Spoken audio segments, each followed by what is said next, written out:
Não vai vender o Alan, hein? Temos novidades. Não é por aí, por enquanto, né? Mas quando você abre mais um processo de renovação, primeiro você quer valorizar o produto e porque sabe que o produto valorizado, você quer segurá-lo de forma mais significativa, ou com um salário maior, ou com uma multa rescisória maior. Não custa lembrar que nos últimos 2 anos, 1 ano e meio, o Alan Elias já renovou de contrato 2 vezes. Em 2024 pulou para 2027 a renovação. No ano passado, 2025, ele renovou até 2029. E a informação que eu tenho é que semana passada houve mais uma reunião. Enfim, tem acontecido algumas reuniões, mas a última foi muito positiva em relação a mais uma renovação de contrato do Alan Elias.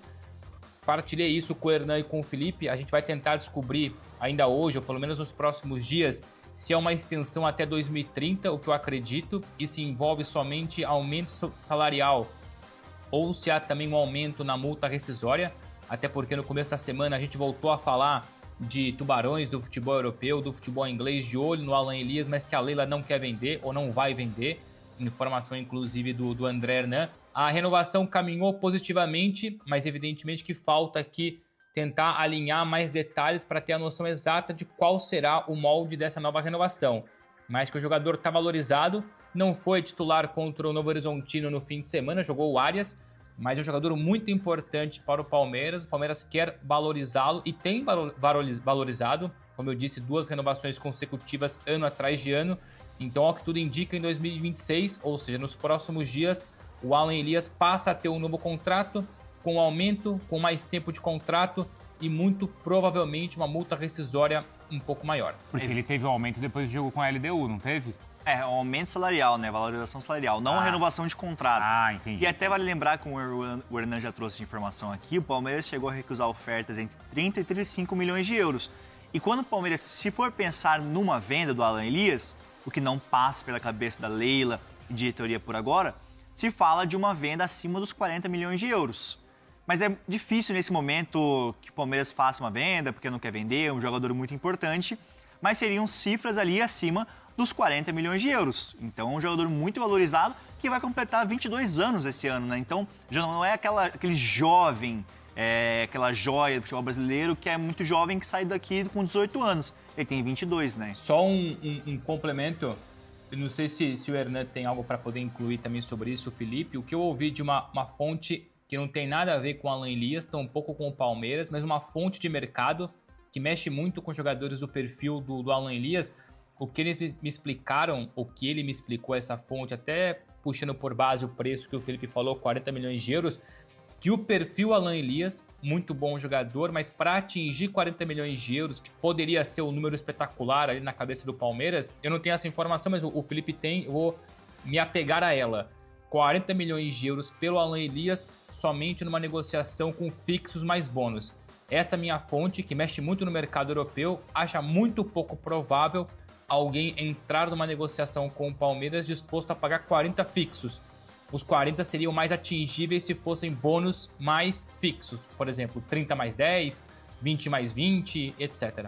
Vai a informação completa aqui. É a percepção que o Bruno tem experiência também, né? Que ele tem do mercado. A Leila vai vender por 50 milhões, vocês vão ver, mandou alencar. O importante dessa notícia que o Bruno está trazendo é uma valorização salarial, um aumento de multa, um aumento no tempo de contrato, ele é bom para quem? Para os dois lados. Por quê? Porque o Palmeiras se protege ainda mais do assédio e ele acaba custando mais caro. Porque se você tem um jogador que tem hoje um salário X e aí você renova por X mais 2, o mercado estrangeiro, o mercado europeu vem com 3X. Sim, sim. Tem que cobrir isso aí. Uhum. Aí você tem uma multa contratual que é alta, nunca se sai pela multa, mas você barganha para ter um valor de mercado maior porque você tem uma multa grande. E fora o tempo de contrato, que também faz com que o jogador fique mais caro para o mercado europeu. Então, assim, a ideia também dessa renovação e desse aumento de multa, aumento salarial e valorização do garoto, é para você também uma venda. Por quê? Porque no meio do ano, na janela do meio do ano, vai vir gente pesada, graúda, para levar o Alan Elias. E aí aquela coisa, leva depois, paga agora e leva depois. Garante depois, tal. Essa é uma discussão que vai ser feita, mas me parece que no entendimento de muita gente que faz essa negociação para renovar, é um negócio que pode ser feito para ele sair agora, inclusive, no meio do ano. Aí vai depender de Palmeiras, vai depender do que vem, qual o mercado que vem e tudo mais. E a janela mais forte também é meio do ano, né? A janela que os times europeus vão se reforçar também. Atenção, acabei de receber uma informação aqui, ó. É informação boa? É informação boa. Então, É do Tintim? Não é do Tintim. Ou é da ferida com o Sócrates? Não é, mas envolve o Palmeiras também. Conta. Pagaram a multa do Rômulo. Pagaram ontem. Pagaram ontem. Pagaram ontem. Exato, isso. né, Hernan? Então você sabia dessa, ó? Sabia. E diz que o Novo Horizontino diz que deixou a melhor impressão possível. Isso. Porque eles foram super corretos em toda a negociação. O Hernan falava, tem que ser no primeiro dia útil depois do jogo.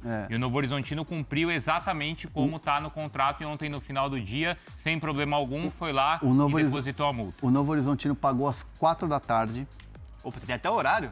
Sim. Que isso, Foi meu feito o Deus. depósito de 1 milhão.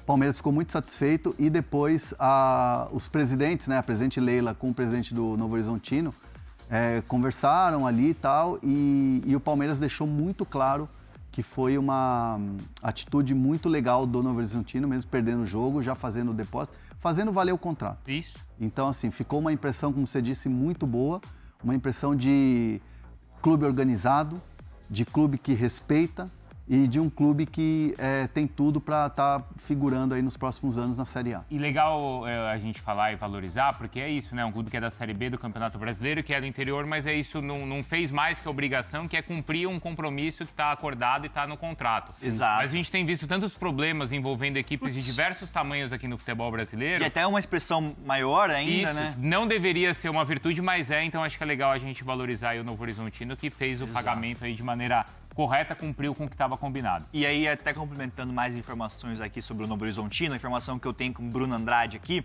sobre o Dantas. A gente chegou a falar que o Dantas e o Patrick não Encontrei vão ficar... o Dantas ontem. Ele foi eleito o melhor zagueiro, não foi? Encontrei não? ele ontem. é? Encontrei ele ontem, ele falou assim, pô, até que enfim, tô te conhecendo pessoalmente. Nossa! O Dantas, Que pô, isso, hein? Ele gostei. falou? Falou, moleque do bem, assim, gente boa. Tipo tal. eu com o Bruno Vicari. Eu falei Foi, assim, quando você chegou. pô, prazer todo meu, espero ver você arrebentando aí no futebol nacional. Se não for no Novo Horizontino, que seja num grande clube. Aí ele deu uma risadinha. Mas falou se vai ou não? Vai Vai? ter negócio. Vai ter, né?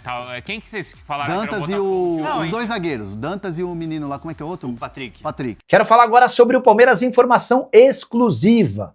O Verdão está tentando contratar o técnico Myron César, que foi campeão da Copa São Paulo de Juniores pelo Cruzeiro em janeiro. Você vai lembrar, o Cruzeiro fez baita campanha e acabou batendo o São Paulo no Pacaembu lotado de torcedores do Tricolor. Myron, que já havia feito sucesso antes no América Mineiro, quando teve propostas de Internacional e outros clubes do país. Myron preferiu se mudar para o Cruzeiro em novembro do ano passado por um convite do Fred Cascardo, com quem ele já havia trabalhado no América e que já havia se tornado pouco antes o executivo de futebol da base do Cruzeiro. Pois hoje o Fred Cascardo é a principal esperança do Cruzeiro na manutenção do Myron César, até porque a oferta do Palmeiras, do ponto de vista financeiro, é bem interessante. O Myron chegaria ao Verdão para substituir o Lucas Andrade, que é técnico do Sub-20, mas se despede do Verdão para trabalhar na seleção brasileira da mesma categoria. O Palmeiras está atrás de um técnico para esse Sub-20 desde a virada do ano, porque já tinha informação de que o Lucas Andrade trocaria o Palmeiras pela seleção. O primeiro alvo tentado pelo Palmeiras foi Alan Barcelos, que preferiu permanecer no São Paulo depois da renovação do contrato com direito a aumento salarial. Informação exclusiva, o Atlético Mineiro não está sozinho na briga por repatriar o volante Fred, ex-seleção brasileira Manchester United e que joga atualmente no Fenerbahçe. Fred tem 33 anos de idade, contrato com o time turco até junho de 2027, mas é real a chance de o Fred deixar o Fenerbahçe em junho. Ele acabou perdendo espaço no time. Das últimas 7 partidas do Fenerbahçe, o Fred só foi titular em uma, na Copa da Turquia, o torneio menos importante entre todas as competições que a equipe disputa. Nos outros 6 jogos, ele nem entrou em uma das partidas e foi reserva utilizado nas demais. Pois bem, a novidade vem agora. O Fred é torcedor declarado do Galo, nasceu em Belo Horizonte e tem a vontade pública de jogar no Atlético. Mas, antes de gravar esse vídeo, consultei uma pessoa próxima ao Fred, que trabalha com ele, o representando, para saber se em algum momento outro clube brasileiro demonstrou interesse. A frase que eu ouvi, abre aspas, existe esse carinho do Fred com o Galo, mas em um movimento desse tamanho, de retorno do Fred ao Brasil, não podemos restringir a apenas um clube. E aqui vem a informação principal. Nesse momento, 4 times brasileiros mantêm contato, de olho na possibilidade de contratar o volante. Você tem ideia de quais times podem ser esses? Você gostaria do Fred jogando no seu clube do coração? Já usa o espaço para comentário. Não esquece de deixar like, compartilhar o vídeo. A gente se encontra assim que tiver notícia. Tchau! Preciso te atualizar sobre a hegemonia palmeirense em São Paulo. Das últimas 7 edições do Paulista, o Palmeiras venceu 5. Com detalhe, chegou na decisão em todas as 7 finais desde 2020. Somente o São Paulo em 2021 e o Corinthians em 2025 conseguiram furar essa sequência de títulos do Palmeiras.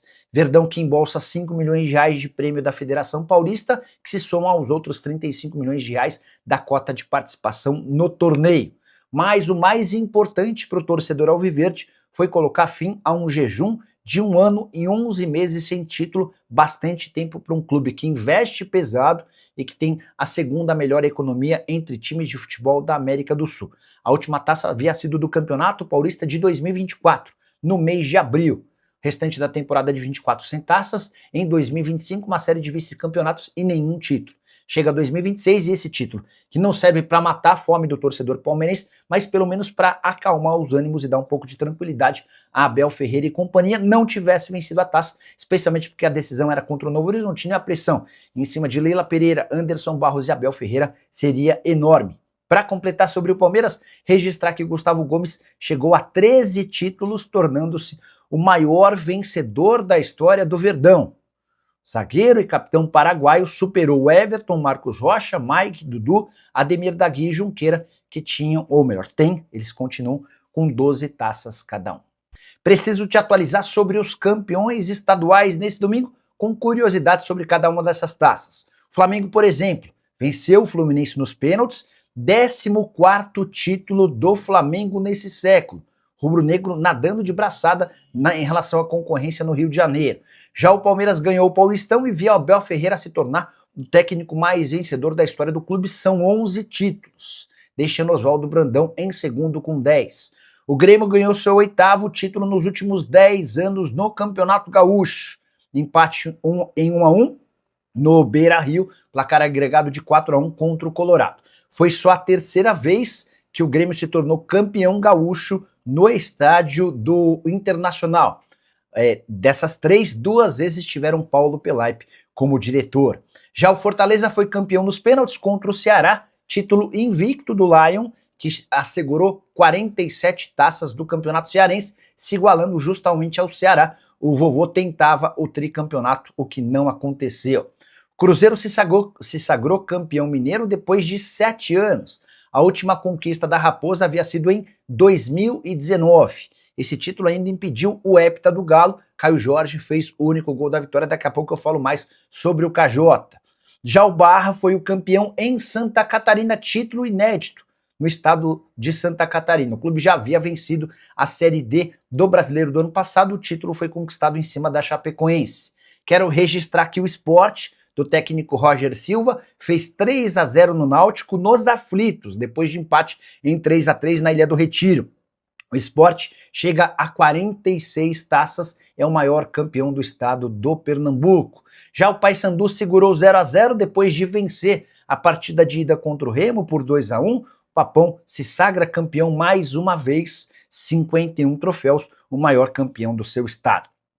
Para completar o misto, um dos times mais populares do Mato Grosso venceu o estadual nesse domingo nos pênaltis, mesmo jogando fora de casa, misto que não era campeão no Mato Grosso desde 2008.